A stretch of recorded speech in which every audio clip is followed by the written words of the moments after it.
Thank you all for coming out this afternoon, and I have been working for some years now on issues with regard to peace in the Qur'an and early Islam.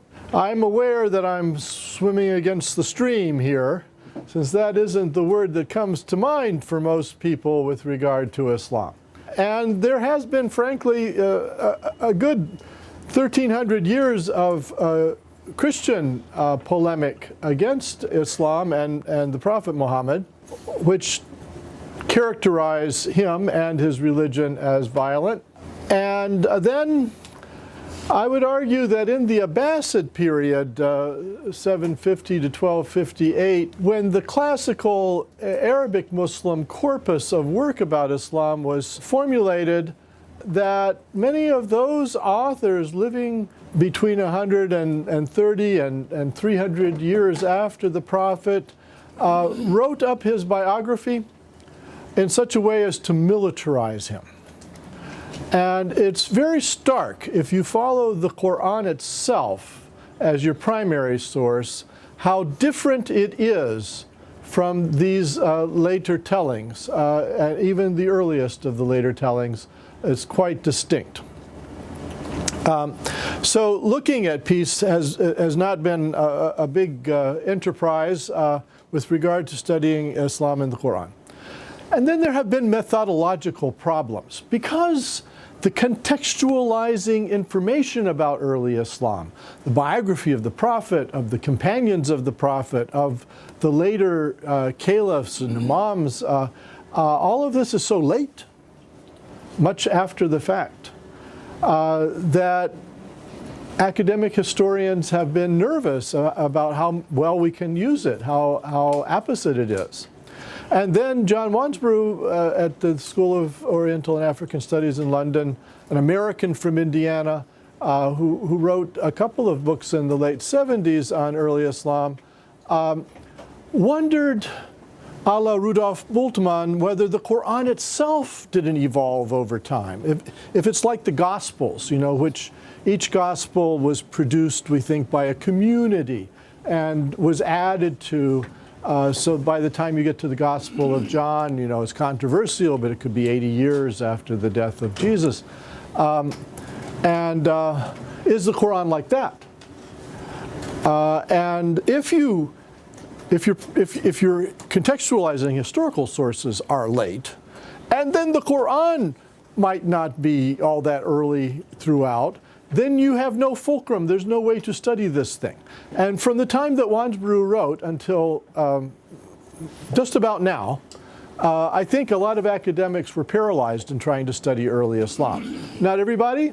Angelika Neuwirth in Germany, Fred Donner at the University of Chicago. There were a few stalwarts who insisted, well, we could know something about this. But the academia in general didn't seem to know how to go forward. And it's quite striking to me, because I was a religion major as an undergraduate and studied the world religions. And I studied a lot of Buddhism, both with a Sri Lankan and a Japanese scholar, and the Buddhologists are not nearly as timid as the Islamicists. Their primary sources, you know, were collected in Sri Lanka in the Pali Canon 500 years after we think Buddha may have lived, and that gives them no pause. They think those are primary, and they'll do linguistic study of the Pali Canon. How close is it to Sanskrit, and how did it evolve? And so these questions that swirl around Muhammad and the Qur'an and so forth are a little bit unusual in the study of the world religions. And things are said in our field that would be laughed at if they were said about early Christianity or Buddhism. You know, I think there was a phase in the mid-19th century when scholars said, did Buddha really exist? Did Jesus really exist? I mean, I think nowadays if you send an article like that into a professional journal, they would just laugh it out of the room. So, a lot of things have happened in the field that make possible, I would argue, my study. One of the things I want to do is contextualize early Islam and the life of the Prophet. in the late 500s, early 600s. And you would think that's a no-brainer, but it hasn't really been done much. And despite the fact that I would argue there are references to contemporary events in the Qur'an, because of those doubts about how primary or how solid the sources are, I think maybe people haven't tried to think about them so contextually. The classicist Glenn Bowersock, who's emeritus at Princeton, has been, in the last 10 years, has kind of written a trilogy in which he did some of this work of trying to contextualize the rise of Islam in what is called now late antiquity, period roughly 200 to 800 of the Common Era. The big thing that one notices about the 500s is the Roman Empire, which comes back under Justinian and gets back parts of Spain and much of Italy and takes back Carthage from the Visigoths. So the Roman Empire had been kind of the littoral of the Mediterranean. In earlier times, it is again under Justinian. And then there's fighting east to the Sasanian Empire in Iran, which also, the Sasanians also have Iraq. And Mecca and Medina are not very far from all this action. In fact, they're right in the middle of it, because in 570, the Iranians take Yemen just to the south of Mecca, and all through the 500s, there are battles in what is now Transjordan and Iraq between the Sasanians and the Romans. So that's the context of Muhammad. And with regard to the background of Arabian culture in this period, Ahmed al-Jalad and a whole host of other scholars are now looking at rock inscriptions. And there are thousands of them, mostly Aramaic, because the Nabatean Arabs who ruled what is now Jordan and into the Hijaz, it points south, the elite were Arabic speaking. They were kind of like the Normans in Britain who spoke French, but the common people spoke English. So in this area, the elite spoke Arabic, the common people spoke Aramaic. But there are Arabic inscriptions, and this is one that I pulled up because it's relevant to our subject today. It's an inscription made by somebody who is calling on the goddesses Shahkam and Lat. Lat, the great goddess of protection, war, the guardian mother, was a Central Arab goddess, and she's mentioned in the Qur'an.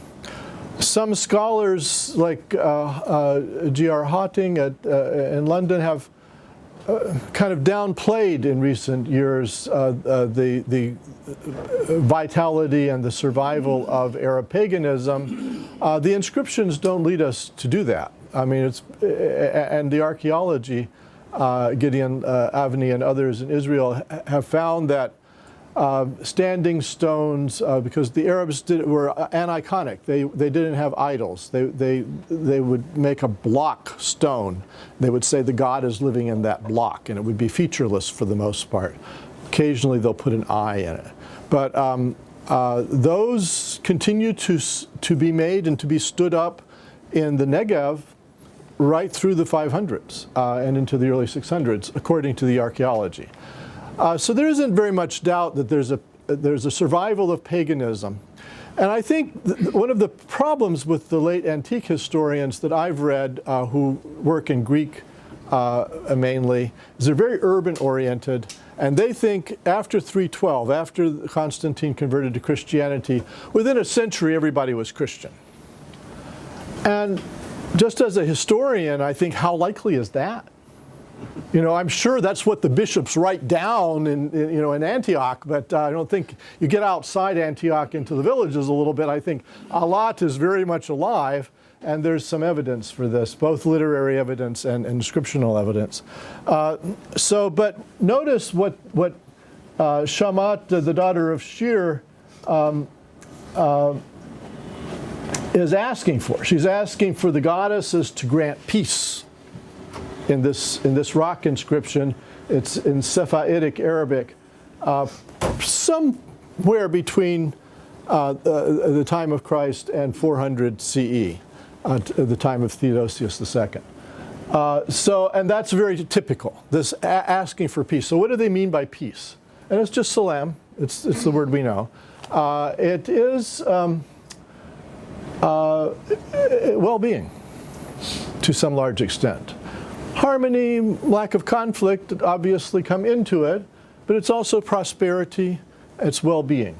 And it's a ritual invocation. That is to say, it's a kind of prayer. It's may God give somebody, or may the goddesses in this case, give somebody peace. It is a prayer. So when Muslims say Assalamu alaikum, that's a prayer. Peace be upon you. It's not a formality. It's a wish for God to do something. So it's a prayer. And it has deep roots in these languages of Arabic and Aramaic and Hebrew.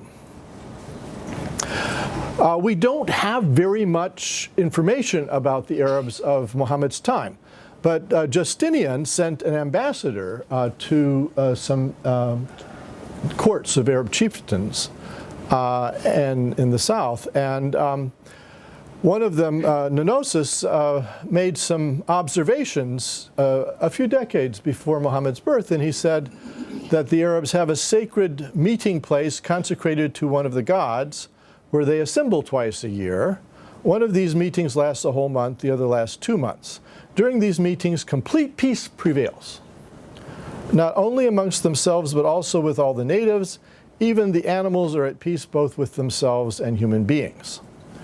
And this is a reference to the concept of haram. In Arabic culture, a haram was a sanctuary. It was a place of peace. And since there were pastoralists in Arabia at this time, although the majority of people were probably living in villages and towns, but there were some people who made their living, you know, what pastoralists do is that they make use of marginal land. If you don't get enough rainfall to farm it, you might get sometimes here and there some rainfall, and grass and other pasturage will grow up. And if you're willing to chase that pasturage around with your livestock, then you can keep them alive. But that requires that you not live in any one place. So their pastoralists are nomadic. Sometimes they have a route. They go between a spring and a fall pasturage. But pastoral nomads' lives are usually, to some extent, violent. It can be exaggerated how violent they are, and their relationship with settled people often, I think, is exaggerated in regard to violence, because the settled people really mind being raided by these guys. But they raid each other, they raid each other's flocks, and they raid local people. Although they also trade. I mean, they have meat and dairy. So they're the McDonald's of the Arabian Peninsula, and the peasants have typically vegetables and maybe grain, depending upon where they are. You can't live very well if you don't have grain. So the pastoralists need the settled people, but they're raiding. And you know, to the extent that we have early Arabic sources, and it's controversial how early they are, but the first poetry we think the Arabs produced is all about raiding. And how the great warriors, and they're able to raid, and they're able to defeat their enemies, and they wake up in the morning and they get drunk on wine and they go off berserk to the battlefield.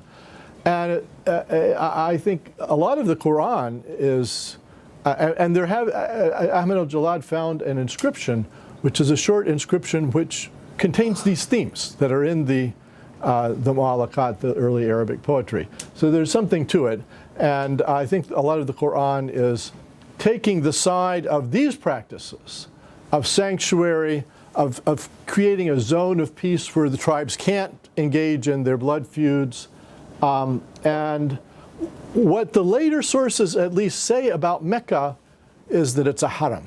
It's what Nonosus is describing. And he's datable and he's an eyewitness, so I think we can be sure that that existed. The Qur'an refers to Mecca as a sanctuary. Muhammad is born, I think, 567, and into the clan of Banu Hashim. Banu Hashim were specialized in caring for and being the caretakers for the Kaaba shrine to God, Allah, the God, they arranged, according to the later sources, and there's some hints of this in the Qur'an, they arranged for the pilgrims to this shrine to get food and water. They were hospitality corps. And they also probably were in charge of making sure that the feuds didn't follow the tribes into Mecca. And in feuding societies, Iceland or the Vikings in ancient Norway, they're usually specialists who settle feuds. And they have one tribe pay blood money to the other, for instance, to settle the feud. Or sometimes you have to execute somebody to make the one side happy if there's been a murder. But there's, again, the later sources, I think hinted at in the Quran, suggest that Muhammad comes out of a peacemaking clan, a clan that's in charge of the sanctuary and in charge of enforcing peace and mediating and so forth. That's his background. Everybody in his tribe had those roles. And the Quran has an early, we think an early chapter in which it swears by Hadal Balad al-Amin.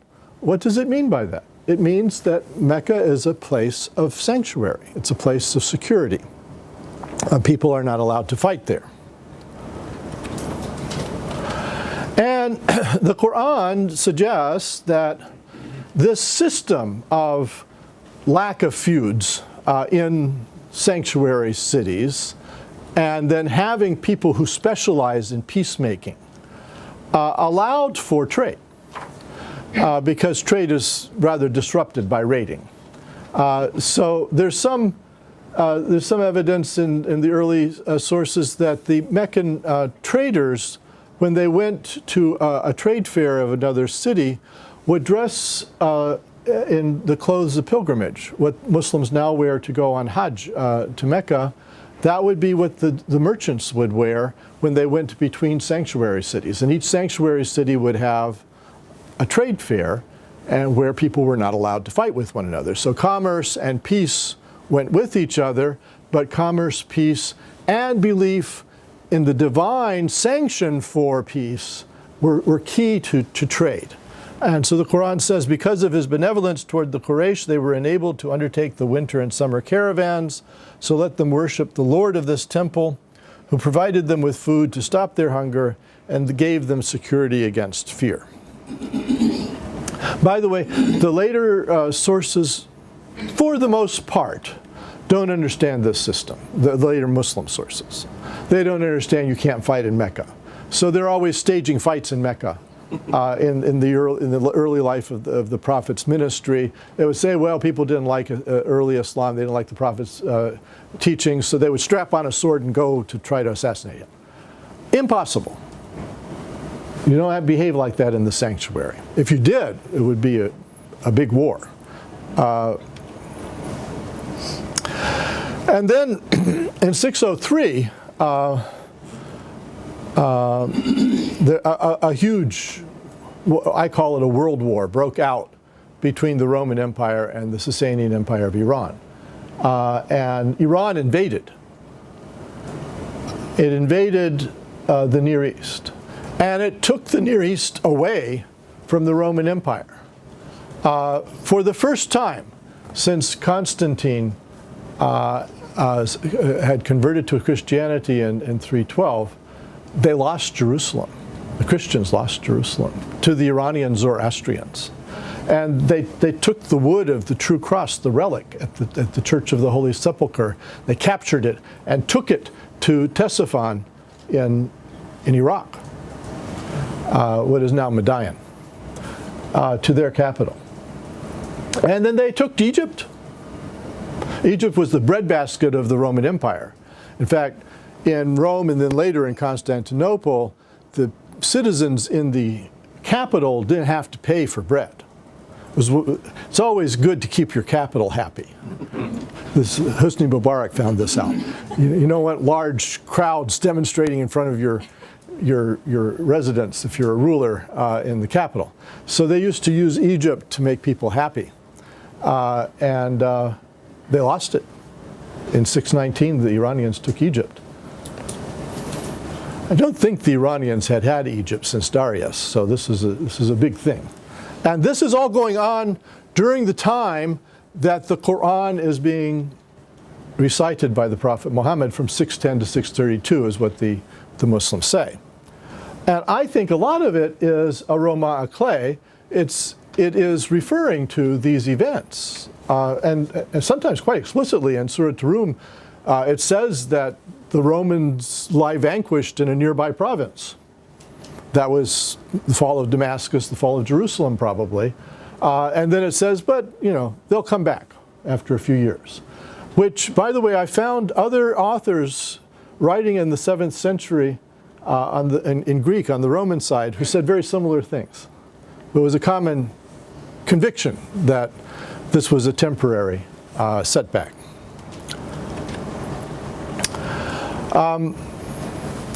So I think the Qur'an is our primary source. I think it really is from this period 610 to 632. It is an early 7th century text. Wansbrough was wrong. Bultmann does not apply here.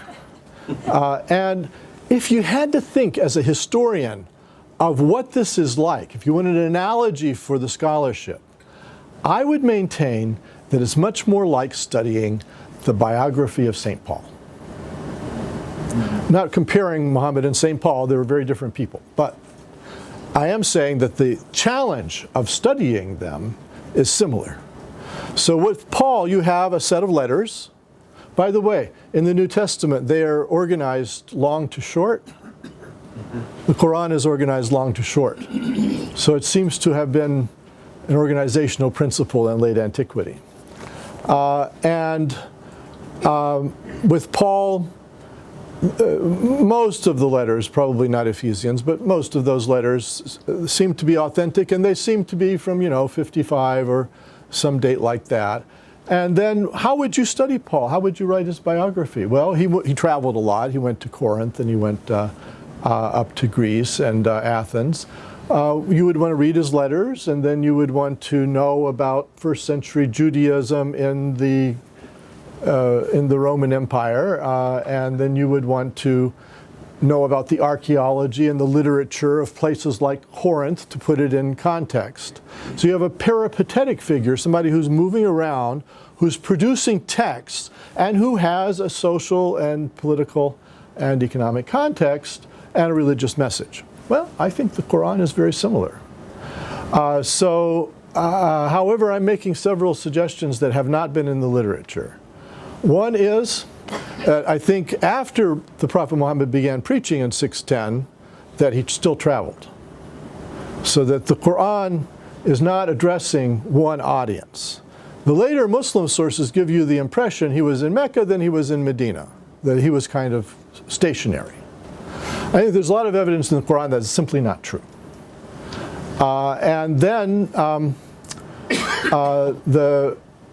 It raises these puzzles. So Patricia Crone, the late Patricia Crone, who was at the Institute for Advanced Studies in Princeton, was very puzzled that if he's in Mecca and he's preaching to those pagans, as the later sources represented them, and they don't say that there was a Christian or Jewish community in Mecca, Muhammad's hometown. It was just pagans.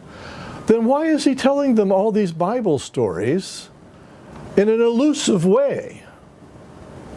Because he doesn't tell the whole story, right? He just alludes to, he says, and then, Sarah laughed, Abraham's wife. Doesn't say why. You have to know the story of Abraham and Sarah, and you have to also probably know some of the Talmud to know why she's laughing. So if they're pagans, why would they know these details? Because clearly his audience does. And I think it's a good point. You know, people have been angry at Chrono because she was so skeptical of early Islam. But she was also a smart cookie, and she put her finger on some discrepancies. But if Muhammad sometimes was preaching to those pagans in Mecca, and sometimes he was preaching to Christians in Jericho, then there's not a problem. The elusive use of the Bible is when he's preaching to Jews and Christians when he's up north.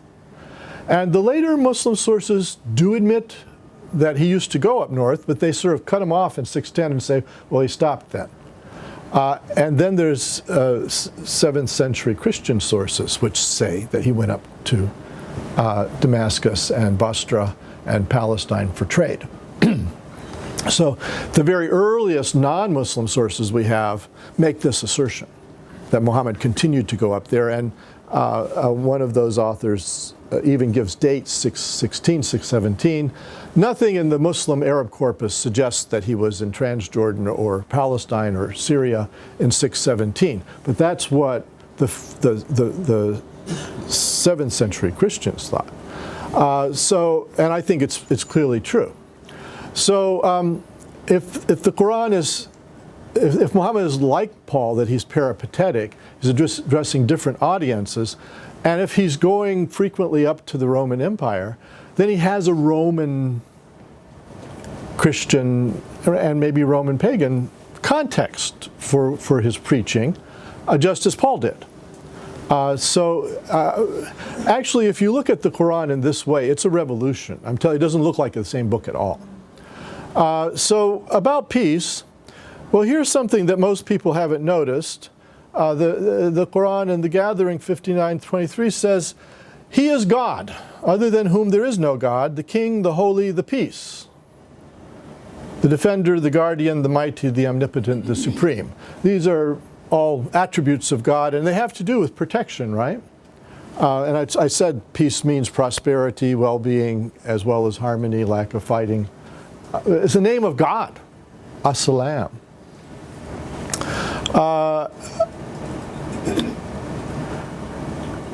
The early Arab Muslim sources from the 8th century and later maintained that when Muhammad began questioning the existence of the goddesses of Alat, Al-Uzza, and Manat, that the pagans in Mecca were annoyed. So there's a story that Alwaleed ibn al-Mughira came to the Prophet and said, look, you know, your preaching is causing a lot of turmoil here in Mecca. Why don't we make a compromise? We'll say you're a prophet, and you just recognize our gods. He doesn't seem to have understood monotheism very well. So it is said, and of course academic scholars don't think these occasions of revelation stories are true, that they are later attempts to explain Quran verses. Be that as it may, there is a set of verses in chapter 109 of the Quran that says, "Say pagans, I do not worship what you worship, nor are you worshiping what I worship, nor am I worshiping what you have worshipped, nor are you worshiping what I worship." Just so it's clear, to you your religion and to me mine. Now, Rudi Parret, the great German scholar, read this. He said, well, it seems very militant.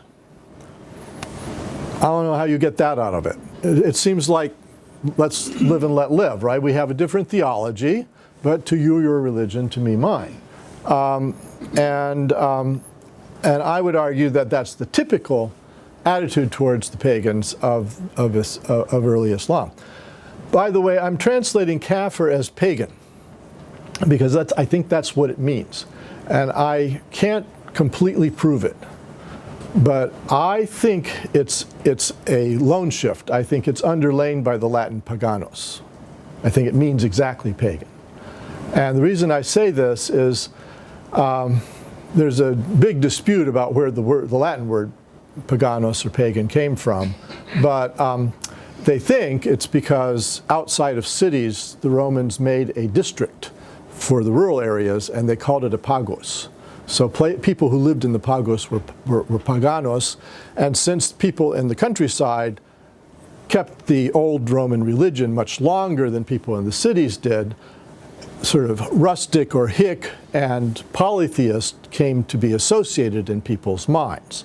So paganos was somebody unsophisticated who also continued to be a polytheist in Christian times. Well, there's a verse of the Qur'an that says when the rain comes and things get green, the kuffar get happy. The Kafir is obviously here a farmer. And then there are other verses that said that what Kafirs do is they make God part of a pantheon. Well, it seems like a pretty exact overlap with paganos, and we know that that word was used 200 years before Kafir was. So again, I think there's a lot of Arabic words in the Qur'an that have a Greek or sometimes Latin substrate coming out of Roman thought and practice. And yes, all of those of you who are interested in early Islam, I'm going to make you learn Greek. So how do you deal, according to the early chapters of the Qur'an, with this taunting, this ridicule, this harassment? And by the way, there's nothing in the chapters that we think are early about violence. There's no allegation that the pagans were beating anybody up or attacking anybody. There's no mention of the Muslims doing that either. So this is a period in which there's verbal taunting. It's high school, but it's not violent. So the Qur'an says in chapter 73, be patient with what they say and take your leave of them graciously. Jurhum hajran jamilan. And leave the affluent to impugn you to me, giving them a respite. So it's God's business to reply to their taunting and their humiliating and so forth. It's not for the individual to do that. You should just absent yourself graciously from their company when they start behaving that way. And again, in the late Roman Empire, before Constantine's conversion and then through the 300s, Christian theologians like Lactantius used the Latin word for patience, to mean tolerance.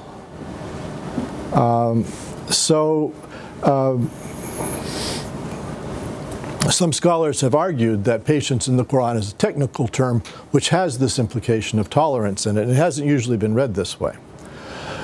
In another early chapter, the city, the Qur'an castigates the wealthy elite of Mecca and says, and how would I make you understand the steep path?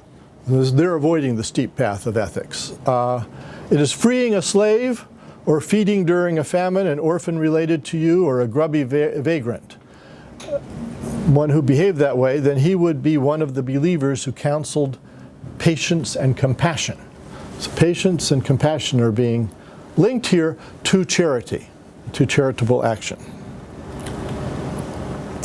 In the Criterion, chapter 25, it says, and the servants of the All-Merciful who walk humbly upon the earth, and when the ignorant taunt them, they reply, peace. That is to say, they're wishing peace be upon you the way that these are like Quakers.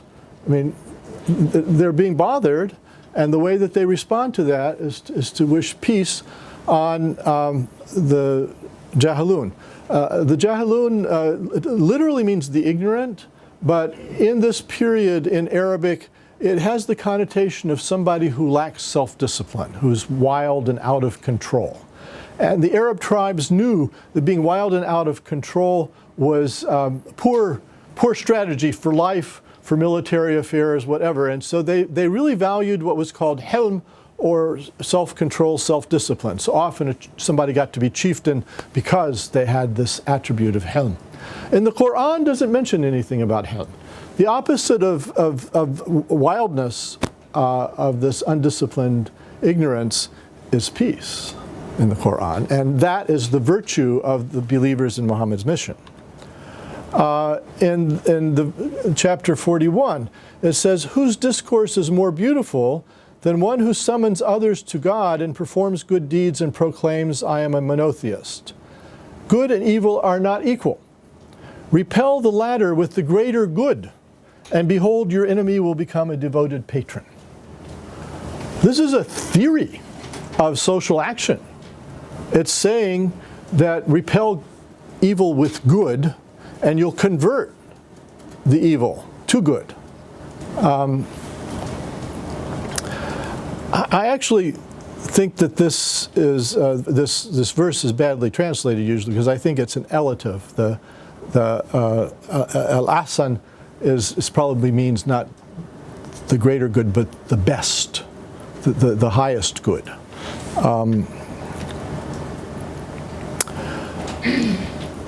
And the Qur'an and the stories contrast hostile pagans to Christians. It says of these Christians who, the Qur'an says, Muhammad encountered Christians who thought well of his recitation. Where is he finding these Christians? I think this is on one of his trips up to Damascus. So he's in Jordan, or he's in Palestine, he's in Basra in Syria. And he says of these Christians, he doesn't call them Christians, he said the people who were given a book before this one. So it's the Christians. These shall be given their wage twice over, because they patiently endured and avert evil with good and expend of what we have provided them. And if they hear abusive speech, they turn away from it and say, to us our deeds, and to you your deeds. Peace be upon you, we do not want the rowdy. So some of these virtues that the Qur'an is preaching to the early believers in Muhammad, in this verse, are being strongly associated with Christianity. And I think the implication is that Muhammad is upholding the Sermon on the Mount. There's been a lot of questioning and speculation. Did Muhammad know the Bible? Muhammad obviously knew the Bible, probably in Aramaic. He knew the Peshitta. But I'll get myself in trouble. I don't think it's out of bounds to think that he may have known it to some degree in Greek as well. I think Muhammad was trilingual in Arabic, Greek, and Aramaic, and I think the Quran gives you some evidence for this. So I think this verse has to be tied to the Sermon on the Mount. He's talking about turning the other cheek, loving your enemies, and so forth. In the chapter 42, it says, the retribution for a wrong is a wrong the like of it. So that's Deuteronomy, right? That's the Hebrew Bible's principle. But then it goes on and says, but God will recompense whoever pardons and makes peace. Surely he does not love wrongdoers. And this sentiment occurs more than once. So while justice allows that if there's a murder, the family insists that the murderer be executed. And remember, there's no state. So this is all tribal arrangements. And there's a threat of a long-term and violent feud if people aren't made happy in the end. But the Quran is advising the early believers, while you have a right to demand severe punishment of a wrongdoer, it's better if you don't. It's better if you pardon and make peace.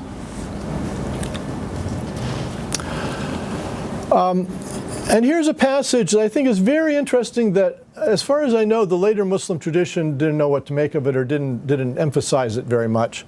And so I'm not making an argument about Islam here. But about the Quran itself, it tells the story of the expulsion of Adam and Eve after Satan tempts them.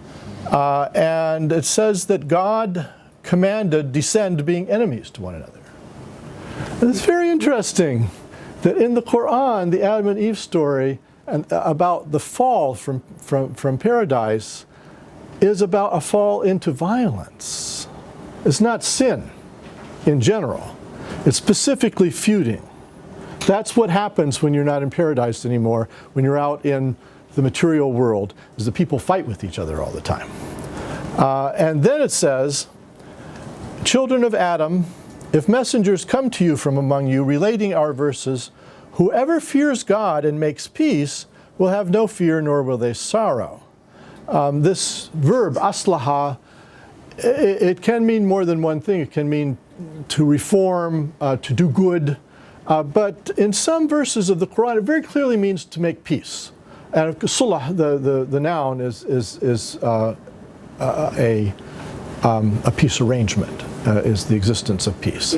So here, I think, given that it mentioned violence just before, it's saying that in Christianity, the solution to the fall from paradise is Christ sacrifices himself and saves people.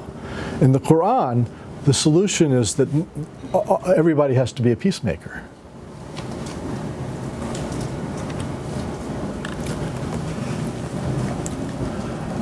Then the Muslim community, the early believers, are forced out of Mecca to the nearby city of Medina. And the pagans come after them. And there's a switch in the Quran from a fairly consistent pacifism in these verses that I have been discussing to what I'm calling just war. The Quran says, look guys, you're going to have to defend yourselves, your families, the innocents. Otherwise, these people are going to kill us all, or they're going to force us out of our religion. The Quran is very insistent that conscience should never be forced. And so the Quran starts saying, authorizing defensive warfare. But it says never aggressive warfare. It's not allowed to aggress, but you may defend yourself. I went through and looked at sort of late antique thinkers of post-Constantine Christianity, and they all say exactly the same thing. So St. Ambrose, St. Augustine, we're at Georgetown, so I can mention St. Augustine here. I mean, you can take the City of God and just put it next to the Quran on these issues, and they're almost identical. It's incredible. And they've never been looked at synoptically this way. I think what the Quran is saying is just a theory of just war. And you know, just war was something that's been associated with Augustinian thought, but it goes back to Cicero. I mean, it's Roman thinking. And just war is when you fight in self-defense, or you fight because the enemy has reneged on an obligation. There are rules to it, and you can't just go out and attack people in just war. So I think that the Quran represents a theory of just war. But it doesn't stop talking about peacemaking. It says, for instance, if the enemy comes to you and wants an armistice, you have to give it to them. You have to make peace. You would never say that if you were fighting an aggressive war. If you're fighting an aggressive war, you're trying to take territory. The enemy wants peace. Of course they want peace. They're being attacked. It's only if you're fighting a defensive war that a sentiment like that makes any sense at all. So the fact the Quran is saying, if the enemy sues for peace, you have to make peace, shows that it's a defensive war that it's talking about. But at the same time, not all pagans are tarred with the same brush. So the Prophet clearly had peace treaties with pagans in this period who didn't side with Mecca. And at one point, the Quran says the most vile of creatures are those pagans who don't believe in Scripture and who had a treaty with us and then broke it. So it's bad enough to be pagan, but to be a pagan and to renege on your treaty is worse. And then the Quran advises the believers in this period of warfare in Medina. It says, do not say to one who offers you peace, you are not a believer, seeking the spoils of this life. For God has abundant treasure. You used to be like them after all, and then God blessed you. So clearly, like the believers were riding around outside Mecca, and they came across a pagan tribe, and they said, okay, you guys are with Mecca, and so you're fair game. We're going to fight you, and if we can defeat you, we're going to take whatever's in your pocket, and we're going to loot you. So the Quran is saying, no, you can't behave that way. It's saying, if you come across a strange tribe and they say, Assalamu alaikum, they say, peace be upon you, you have to take that as an offering of good faith that they're not with Mecca. And don't let greed interfere with this. I'll just leave you with one final episode, which again, I'm saying something that I don't think has usually been said. Chapter 48 of the Quran seems to me clearly about the fall of Mecca. Muhammad and the believers had been forced to Medina. They were attacked 3 times there. But then in 630, they made a procession to Mecca, and the Meccans decided not to massacre them, to let them into the city, and then most of the people in Mecca acknowledged the Prophet's authority. It doesn't mean they converted immediately. But the Qur'an begins this chapter by complaining about tribes that wouldn't join this procession to Mecca. These are probably pagan allies of the Prophet. So it quotes them as saying, those who stayed behind will assert, when you plan to take booty, then let us follow you. So these guys were in it for the loot. They thought, well, we'll win a battle, and then we'll be able to loot the enemy's pockets. You know that famous scene in Princess Bride where Billy Crystal is trying to revive the dead person, and said he can be revived, he's only almost dead.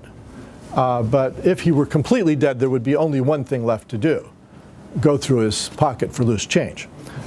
So on the battlefield, that's what they were doing. And you know, there's some evidence that they had a few gold veins in the Hijaz, so people might have had some nuggets in their pockets. But these guys are saying to the Prophet, we're not going with you to Mecca, because this seems to be a peaceful procession and there's no prospect of fighting or looting. What that tells you is that the Prophet had announced before they went to Mecca that there wouldn't be any fighting or looting, that this was from the beginning a peaceful procession. And then the Qur'an says, this is the tradition of God as ever before, and you will find no change in the tradition of God. He it is who withheld their hands from you and your hands from them in the heart of Mecca after he made you ascendant over them. The Qur'an is saying that when the believers went into Mecca, in the face of opposition from the pagan Meccan elite, because they had been barred from coming there, that there was no fighting. And that God arranged for there to be no fighting between the two. And then it says, behold, the pagans instilled in their hearts a war fever, the war fever of the unruly. So you know, like the Norse in the Viking time, they would get drunk, or they would use mind-altering drugs, or they would just get in a real rage, and they would fight. It was called being berserk. That's where our word berserk comes from. It's a fighting tactic. And it's pretty frightening to have somebody come at you who's berserk. And the Qur'an is saying that's how the pagans were. He said, but God set down his peace, his sakina, on his messenger and on the believers, and constrained them with the word of piety, and they proved worthy and deserving of it. So that when they went into Mecca, God sent down the sakina on them, this holy peace, and prevented there from being any fighting. And the later sources, the Muslims are coming in and they're armed and they have battle standards and there's some skirmishes and then they kill some people and execute them. And there's nothing like that in this chapter of the Qur'an.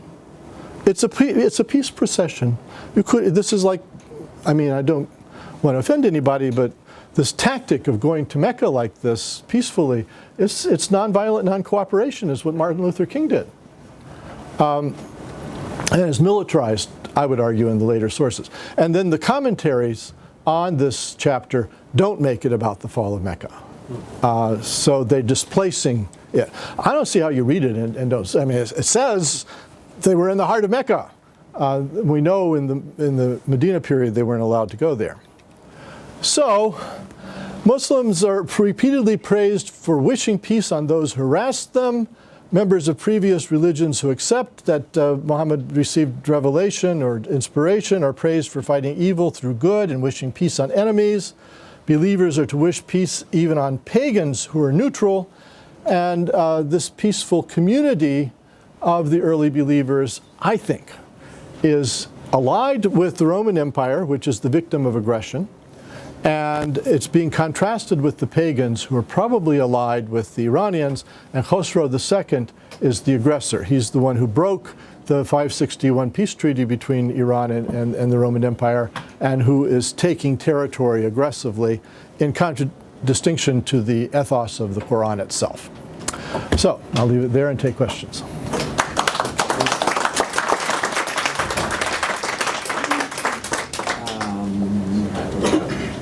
20 minutes or so for questions as well as answers. Anybody like to move on? Yeah. An obvious question. When did things turn bad and why? And you're asking this about Christianity or? The image of Islam. Yeah. Well, again, it's a little bit murky what happened because, you know, I determined that I would read all of the books written in the 600s to be able to kind of get a sense of the context of the Qur'an. And I was lucky because I don't think there are more than 20 of them. And a lot of them are short, they're pamphlets more than books. So there are a lot of sources to know what happened. But I'll tell you what I think happened. I think that people up in Jordan accepted Islam in some numbers during the Prophet's life. And we know 400s, 500s, it was a constant kind of turmoil between pastoralists and settled people. And the Christian monks in places like Jerusalem or Antioch fulminate about the Saracens. They mean Arabic-speaking Bedouin for the most part. And I think once the Saracens, quote-unquote, became Muslim, then when they revolted, as they were wont to do, it became seen as not only political turmoil, but as heresy and as threatening. And then the Roman Empire and the Sasanian Empire both bled themselves out with this 25-year war. And so when the Bedouins started revolting, Heraclius and Khosrow II had no troops to send. They'd all been killed by each other. And so the Bedouin were able to take Damascus, for instance. And the settled Christian Syriac-speaking population in the places that were taken in this way minded becoming subjects of the Saracens, whom they always had looked down upon. And so they created a black legend about Muhammad. I mean, they actually had him lead raids into Palestine in the middle of the 630s after he was long dead. They still wrote like that he was somehow a militant figure leading these invasions. I don't know that they were always invasions. I think that sometimes it was just a conversion process and local people were rising up. But we do have some countervailing reports from early Christians. So there's one from the head of the Church of the East, you know, in the Sasanian Empire, Ishoyab, who wrote probably about 637. So this is only 5 years after the Prophet's death, but there had already been some cities fell to the what they called the Saracens. And he says, he writes a letter. He says that those Arab Muslims gave money to churches and monasteries to support them.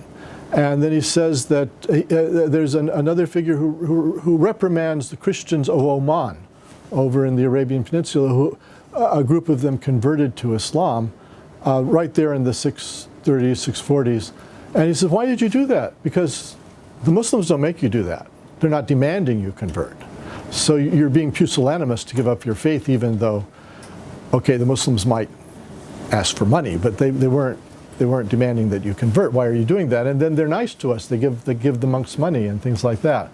And there's later in the 600s, there's a monk in northern Iraq who writes a long account of being under early Muslim rule. By that time, it's the Umayyads. And he says, never has there been so much peace as under Muawiyah. And he says that, again, you know, Muawiyah appointed bishops and played Christian politics. And then he says, you know, it's horrible. It's horrible. Jews and Christians are friends. They're hanging out with infidels. They're doing commerce. People over to their homes. It's terrible. All the social mixing and tolerance going on. So he was missing. The late Roman Empire didn't allow this stuff, and was a persecuting state.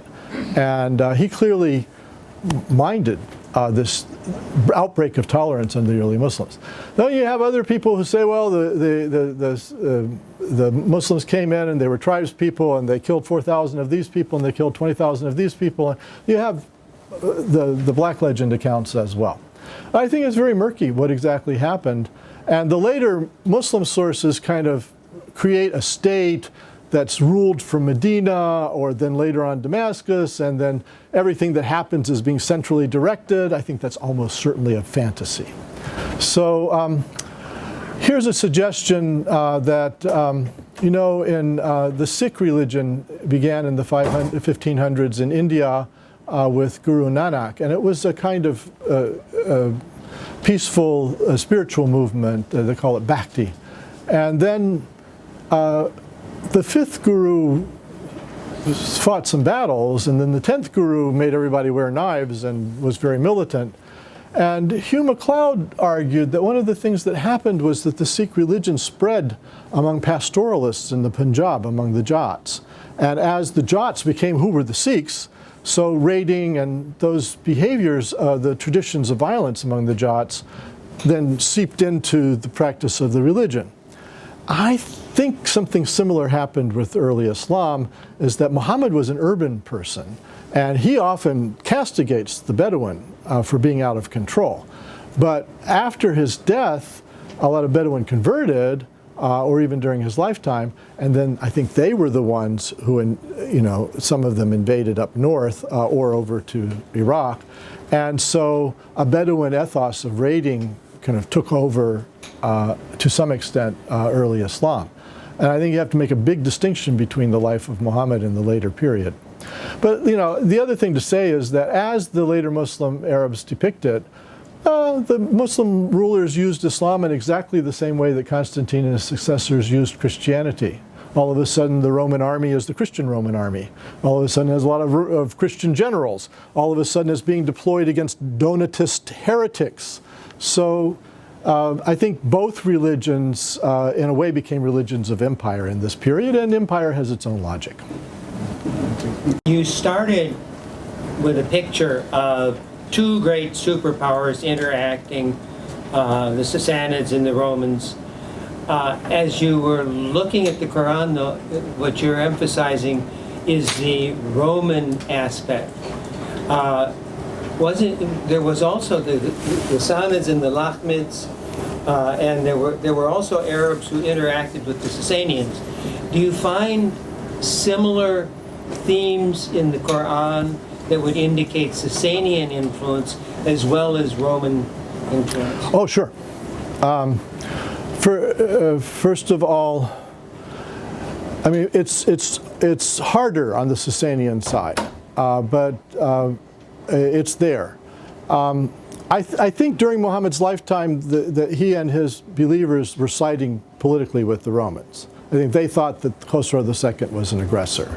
But with regard to the long history of Iranian and Zoroastrian interaction with Arabic-speaking people, and as you say, in Hira, and then in Yemen, I think there's every reason to believe that just as there are Greek and Latin substrates to Arabic concepts in the Quran, there are Persian ones.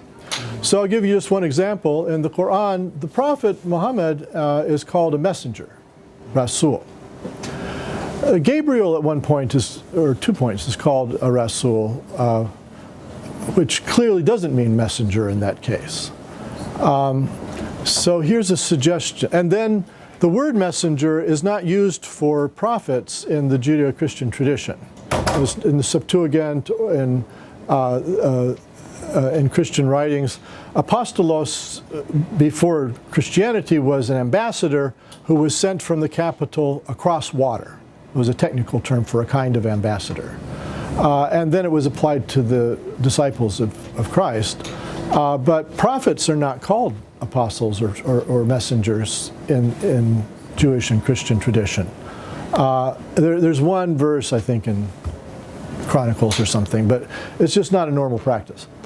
On the other hand, in Zoroastrianism, Zarathustra was called a peigambar, which means somebody who bears a message, a messenger, a rasul. And I can't remember the exact date, but around 75 or 81 of the Muslim era, a coin is struck in Iran by the Muslim rulers, which says Muhammad Peygambar, Muhammad the Messenger. So they translate it back to Persian, but I think Rasul and Peygambar are the same. And I think that concept of a divine messenger is probably Sasanian Zoroastrian, doesn't seem to be Jewish or Christian. And where it calls Gabriel a Rasul, I think that's a translation of the Greek angelos, or archangelos. So he's an archangel. But I think they're homonyms. They're not the same word, and it's because they're loan shifts from two different languages, two different conceptual systems. Then there's a story in the Qur'an about the angels of Babylon. It's just a short verse, but it's really interesting. And it says that in the time of Solomon, demons, got control of people in Solomon's realm. And they misused the teachings of the angels of Babylon. And they taught people kind of black magic. So like if somebody really liked the spouse of their friend, they would cast a spell to break them up. They learned to do this from these demons. And the demons in turn learned how to do this from the angels of Babylon. But the angels of Babylon are called angels, and they're said to receive revelation, unzila alayhim. So they seem to be good, but then the demons misuse their teachings. Why am I telling you all this? Is these angels were called in Arabic Harut wa Marut. They are two of the 7 celestial spirits of Zoroastrianism. Because Ahura Mazda, the great god, has archangels, and they are the Amesha Spenta. One of them is Haurvatat, which in modern Persian is Khordad, which means wholeness or well-being. And the other is Amortat, which means deathlessness or immortality. So they get corrupted in Arabic into Harut or Marut, but they're Amesha Spenta. And they have demons who oppose them. So this verse of the Qur'an, I mean, it could be a Zoroastrian text. How people are misusing, how demons have perverted the teachings of the Amesha Spenta. So, and then late in the Qur'an, it begins by listing Christians, Jews, Muslims, and somebody called Sabians as monotheists, that they're going to heaven if they're righteous. Very late in the Qur'an, it adds Majus or Zoroastrians to the list, and it distinguishes them from the Kufar, the pagans. So I think the Qur'an started reaching out to the Zoroastrians as Khosrow II lost, and then people were looking around for something. And according to Tabari, the entire Iranian officer elite that was ruling Yemen converted to Islam, and so Muhammad just appointed them to be his governors. We can't be sure this story is true, but it would be consistent with these verses of the Qur'an that seem to reach out to Zoroastrians. Would you comment on the delegation from Najran within this geopolitical map that you've set up, especially with, you just said that Muhammad seemed to favor the Roman overlordship? Yet these would be Persians, most likely Assyrian. Yes. Yeah. So the reference is to a story that's in the later biographies of the Prophet. Ibn Ishaq tells it, and so forth, of a delegation of Christians coming to Muhammad when he's in Medina, and kind of exploring who is this guy. They have a dialogue and so forth. And they are said to be from Najran, which was known to be a Christian settlement in late antiquity, and was persecuted in the early 500s when Jews had been in control of Yemen. My methodology is such as that I can't be sure about those stories. And they're not reflected in the Quran itself. So when Muhammad moves to Medina, he starts talking about Jews and Christians arguing with each other. There seem to be Christians in Medina. And the later Muslim historiographical tradition wanted to deny this. So whenever they bring up any interaction of Muhammad with Christians, they always bring the Christians from Najran. It's a trope. And because later on, that's where you had Christians in the Hijaz. But if I'm right, that Muhammad was sometimes saying these verses to Christians in Transjordan or Syria, that he was mobile, and then the Quran seems to talk about a Christian community in Medina, that you don't need this Deus Ex Machina of Christians coming up from Najran. And so the Quran doesn't talk about that. It makes the Christians local, although sometimes it gives them a context that makes it clear they're not in the Hijaz. So for instance, at one point